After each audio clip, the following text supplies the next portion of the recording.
And the theme today of, I've already made a video of this, but why not?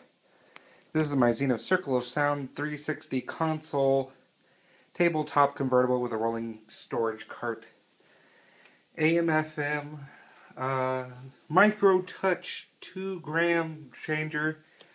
I think the last time I made a video of this was a long time ago with a really crappy camera.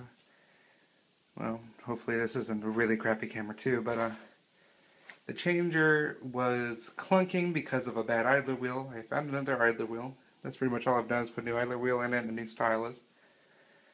But it works good.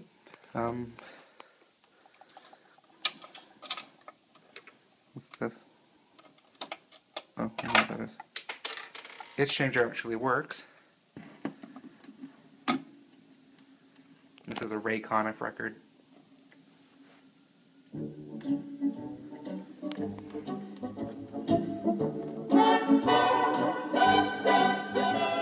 Sounds surprisingly good considering the speakers.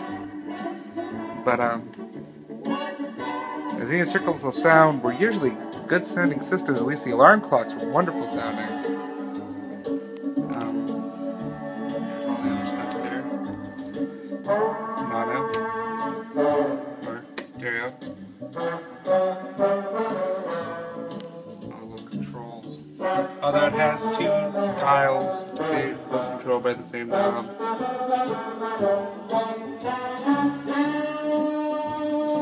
And I can switch to the next record.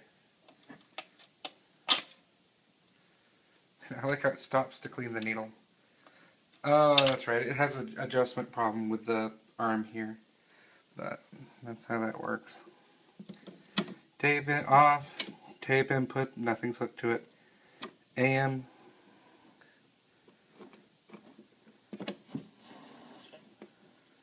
With over 1.5 million parts, we try to solve your problem on the spot. And your service Didn't never notice that. Ninjas. We train them again, and then we train It doesn't have static between stations on AM. I just thought it was broken. Well, when I just turned it on, I thought it was broken. But that's a good tuner. Good AM, FM.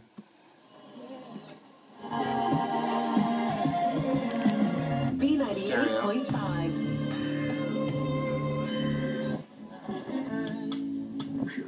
The Messiah.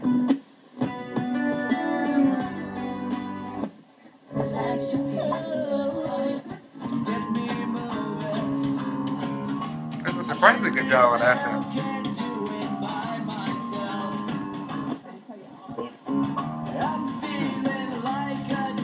But, oh, it has a little dot here, right below 100, and from my understanding, that was a special station that Zenith had. I don't know which city it was. I guess Chicago.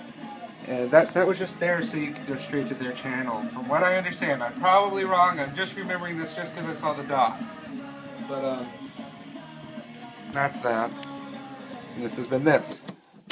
Thanks for watching.